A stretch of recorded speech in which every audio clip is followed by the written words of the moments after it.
Good morning, everyone.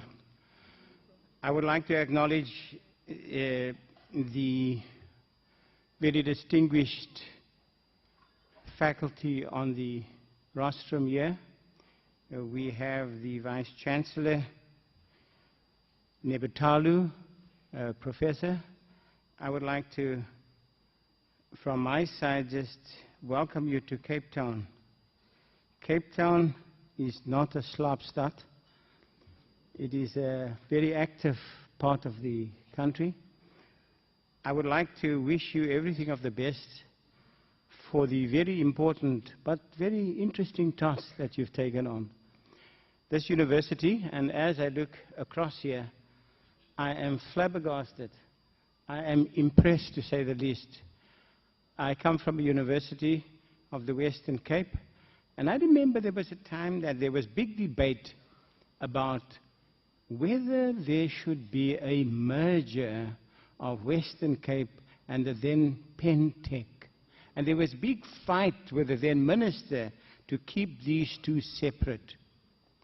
I would like to congratulate those who fought for the separate identities of these institutions, for the simple reason that you are ample proof of the success of the then Pentec and now the CPUT as an independent school of learning, and your direction, your emphasis of study is so important for this country. You know, I serve also on the President's BBEE Council, the Broad-Based Black Economic Council. And in that, he has challenged us to develop industrialists. Yes, small business is important. We all acknowledge that. But he has challenged us to develop industrialists from our communities. It's a big challenge. Defining an industrialist. And then where do you get to the point where you can call yourself an industrialist? And Mr. Vice Chancellor, I'd like to challenge this institution to be part of that process in developing that which we all see as important for the future of this country. We've just heard over the weekend that Nigeria has overtaken us as the largest economy on the continent of Africa. We've been there all along. We took it for granted. I want to challenge the faculty sitting here that teach business and innovation and technology to make it a point of achieving that status back. I want to also just congratulate the students before I say a few words to them. This is surely a moment that I remember as my greatest moment in the academia. In fact, it was the greatest moment of all my achievements, my first degree. I felt like a king. I want you to feel like kings and queens today. And then I would like to also thank and congratulate those parents who are sitting here. They might not be parents, they might even be brothers and sisters who supported you. Whoever is here in support of one or two of these graduates, you need a special hand. And I'm going to ask the whole congregation to give you a wonderful hand.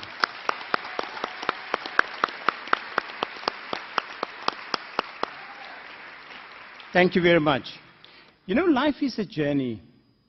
Life is a journey, and you know, in journeys we get a lot of stops and starts, exits and entrances. Where there's an exit, there's always an entrance. The door opens, or there is a door that needs to be opened. And some of these exits and some of these entrances are more important than others. You've just exited a life without you even knowing it. as a student of that specific degree that you studied for. But you're entering into a new phase. And that for me is important. And you might say, was I lucky? Was I fortunate? You know? Or am I deserving this? Success is always something that is defined for the individual. But let me start at the beginning. A highlight for you today, no doubt. And there is nothing like achieving a goal you set out to achieve 3, 4, 5 years ago, and finally got to the end of that race. You are flying your own flag today. I want you to raise that flag when you're alone, even in your bedroom. Raise it and give yourself a hug, because you've really achieved. But you see, the flag is also being flown by your family, by your mom, by your dad, by your siblings, because this achievement owes a lot to them as well. They are part of your success. No person in his or her right mind will ever think they achieved without the support of the parents and the family. But as has been said by the Deputy Vice Chancellor, this is also flying the flag of the community. The community has had a role in whatever you achieved. And as I look across here, I see many of you coming here from the Cape, right? Die Kaapse mense. En die Kaapse mense het 'n wonderlike manier om mekaar te ondersteun. Ek sal nooit vergeet, toe ek die eerste keer oor see gaan, my first trip overseas was nogal 'n serious trip. I went to New York to study, but that was my first plane trip. And when I got to the then DF Milan airport, you remember? It was a small little airport. And this airport had one departure lounge that was about the quarter of the size of this hall. But my whole community, the whole Belleville South, and the church came to say goodbye. That was in 1980. And it was an achievement to say, not to fly only, to say goodbye to someone at the airport. Was that a big occasion? I remember the church choir came to sing. I was so embarrassed, but you know. And what was more embarrassing, you know, the Muslim community of Cape Town also goes to Mecca at a certain time. And here was all these people also there in their garb saying goodbye. There was no place for anybody else. But that's our community. And that is the part that you must never forget. The part that the community played in your success. And as I recall my studies in the US, there was one lady at the church who turned 95 recently. And that was in 1980, so she was a little younger. But she continually, whenever I was despondent in the loneliness of the room that I studied in at the hostel, I would get a letter. Broken Afrikaans and English, she didn't have much education. Writing to me and encouraging me to continue my studies. You see, what the community does is it makes us fly. It's the wind under our wings. In the sense that you cannot afford to disappoint the community. You can disappoint yourself. But whenever I wanted to just throw in the towel, I would think of this lady. I would think of my mom. I would think of my dad and all of the Imagine you come home without that degree. You would not be able to face them. So community celebrates with you. Beautiful support from the community. So you are a product of the community, and they implore you to do your best as well. And this is where I would like to have you listen to what the Deputy Vice-Chancellor said. When you go out here, your responsibility, yes, is to yourself and to your family, but never forget the community. When I finished defending my dissertation in New York, my supervisor and chair of my committee was Professor Chaim Ofek. He was an Israeli. He invited me to his office. You know, that time that you feel you are a king, you number one. He congratulated me, and then he said to me, Elias, which is actually my real name. This Eltie is not my real name.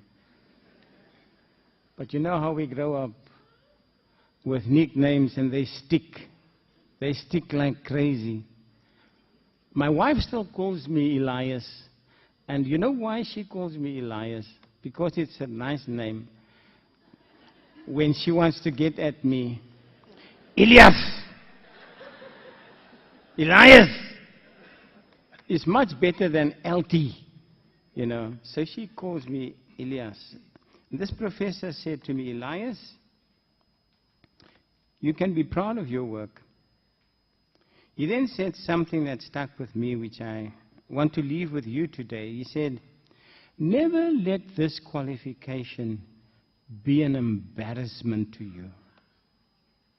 What did he mean by that? You know, when you have a qualification, people have an expectation. And you must live up to the expectation that people put to that qualification. But more so, he said, this is even more important to me. Let it never be an embarrassment to this institution, the State University of New York. This is why my pledge to myself and to the university was so important. You see, whenever you are required to perform some function, people must never doubt that you are qualified.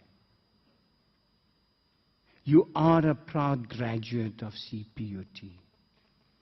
That is why whenever you write, and I will never forget the first degree, I wrote Elias Links, and I wrote BCom. And then in brackets, you would write UWC. Now you're going to write in brackets CPUT. And that gives it away. Where did this person get that qualification? And it is that which is so important, that CPUT must never be embarrassed. I have no doubt that you will raise that standard of CPUT. This is almost a sacred responsibility. Don't embarrass the institution. So what else can I leave with you today? I'm saying this is a start, an entrance of a long, long race. Qualifications, learning never stops. If you think this is the end of the road, you better get off the plane right now. It is part of your existence, your life, to continually improve. And in today's world, learning is lifelong. You cannot rest on your laurels. You know, when I started at UWC, you wouldn't believe it. We were 10 students enrolling for the BCom. In 3 years' time, there was one that finished. The others finished in time. Why do I say that? Your task is tougher than ours was. You have a competition out there second to none. There are so many out there. The unemployment rate of graduates. You have to find something that distinguishes you from the rest. And that is why stopping your learning would be a fatal mistake.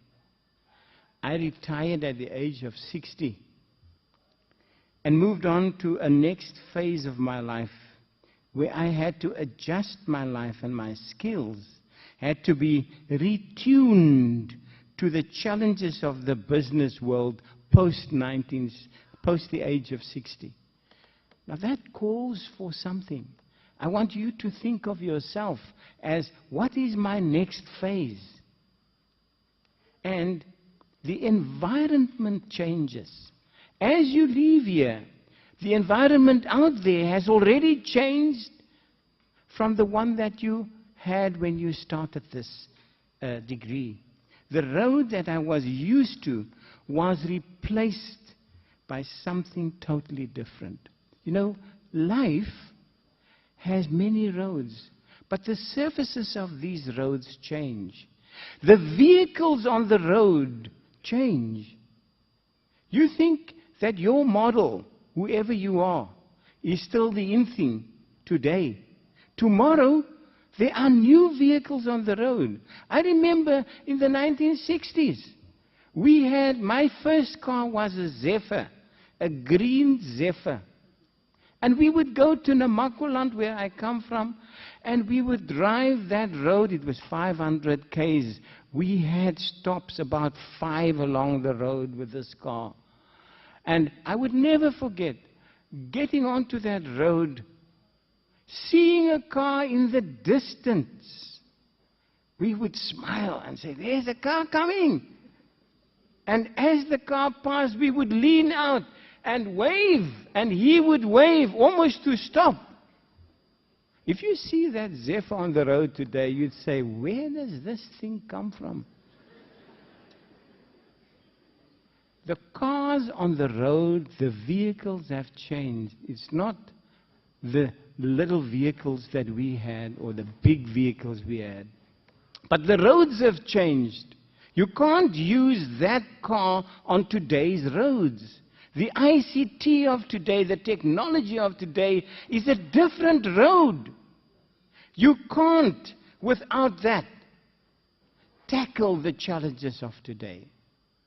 And I will not forget that our roads were straight, and for long kilometers, they just continued and continued. We had a road up to where I come from in Namaqualand. They called it die Knersvlakte. Now, those of us who understand Afrikaans will know this is a long road, a dry road, and a hot road. That has changed. Today's vehicles do this. They move inside out like you've never seen before. They overtake you on the left side and the right side. You, as the vehicle, must be adaptable. The vehicle must be changed, the roads have changed, and for you to be adaptable in this new environment is very important. But I slowly, while working as an executive at Santam, started to enjoy my first love of teaching at the university business school. So when I left the diplomacy, went to Santam, and then I went back to teaching. How fortunate we are to share our knowledge, all of our knowledge that we've accumulated at the IMF, at the World Bank, at the European Union. All of this had to be shared with the younger generations. Even in your young life, take time out to share your knowledge at the community level. There is such a great need for this broader skills development, education in the broader sense. Take a class on a Saturday or in the evening where you've got a skill, even if it's the older folk that you want to teach a little bit of of the computer, because they need to know these things. I've just come from a conference in Belgium where we discussed ICT in agriculture, how that the phone, the cell phone, and other technologies that we have leapfrogged Africa into the future. Very important. Take time out to teach those older folk. You would be rewarded more than anything else. Slowly I moved into another career of being a director of companies. This has become a passion and full-time work for the last 7 years. Did I plan my life that way? No. At a young age, you don't know what is waiting for you. But the lesson for me is to you, be open. Avail yourself of opportunities. And when the time comes right, it is important that you be qualified. This is the beauty of relying on others to help shape your dreams, which change continually as circumstances change. Very important. One has broad goals to start off and then refine them as you hone in on your target. And as it becomes clearer and as you gain more experience, you would find that achieving them would be much, much easier. This is exciting because you don't know the end game. I never knew what my end game was going to be like. And I'm sure many of the faculties and the parents who are here today started off point A but never ended in Z. They ended in M or X or Y. Different end game. And this is why it's important that you must be qualified at each of those stages to make use of the opportunities that arise along your path. There's nothing so disappointing than to find the ideal job and the position that you would like and that you would enjoy, that would make you happy, only to find out and realize that you miss out because you don't have the right qualification, which you could have had. You come just short. You see, success, in my definition, is a very simple thing. Success is when opportunity meets qualification. The opportunity is there, and I'm qualified, that's why I'm successful. The one without the other doesn't speak of success. You can be qualified, but there are no opportunities. You're not successful. There can be opportunities, but you're not qualified. It's not success. The two must meet, and your job is to be qualified. So be flexible in your dreams and get your qualifications and experience lined up for more than one opportunity that might come your way. Perhaps you should prepare yourself for this and have a grip on the skills required outside of the narrow thing that you studied for or the narrow job description that you have in front of you. By this I mean be a world citizen, a world traveler. Those life skills that we take for granted are sometimes more important in landing you the position than the formal qualification. What I speak about that is your whole demeanor. How do you conduct yourself? Very important. The HR people here on the faculty will tell you, you studied this. How you present yourself, you know. And this, I wish I could speak more on in my own life, and how big negotiations with the European Union came down to not the argument that you have in your mind, but in the way you put the argument. Very important. Be a desirable person. Be someone that is desired by your employees, your colleagues, by your employer, by society, by those around you, by your family. A desirable leader in all spheres of life that you find yourself in. That is such a quality that is needed in this country. Leadership that is desired, that is not shunted. Leadership that everyone wants to be a part of, to follow. I want you to be that leader. I want you to go out. In short, manage yourself in the present. Manage yourself in the present now. And that's an important point. Be aware of where you are now. And in that nowness, define yourself and be busy with what is a priority. Very important. That present is vital. I'm closing, and I just want to leave, as I leave all my MBA students, with just 3 things.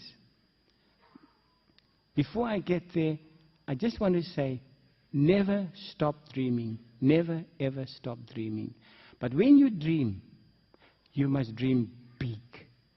A dream is never small. I mean, where do you see a guy dreaming small? He dreams of the jackpot, not of 5,000 rands, 5 and 50 million rands. Dream big. There's nothing that can deter you from dreaming big. But the other thing about dreams, it must be your dream. Don't try to dream other people's dreams. Don't steal another guy's dream. In any case, you're asleep. You can't. I'm not saying you're asleep, eh? But don't try to copy another guy's dream. Dream your own dream. And then a dream must always have benefit to people outside of yourself. A dream can never be selfish if it wants to be successful. And then when I leave my MBA classes every year, I say to them, there are 3 things I want to leave with you. 1, tell yourself that no one will ever tell me I cannot achieve something. I cannot do something. I am in charge. Don't tell me I cannot. Don't accept that I cannot. The second thing I say to them is, money is not everything. And I mean that out of experience. Trying to be the richest man on earth is of no avail. Money is not everything. Whatever your career path, don't only have money as your goal. And the last thing, which I always claim as the success factor in my life, believe in a power outside of yourself. Whatever that power is, believe in a power. Some people will spell that power with a capital P. But believe in a power outside of yourself. I congratulate you, and God bless you.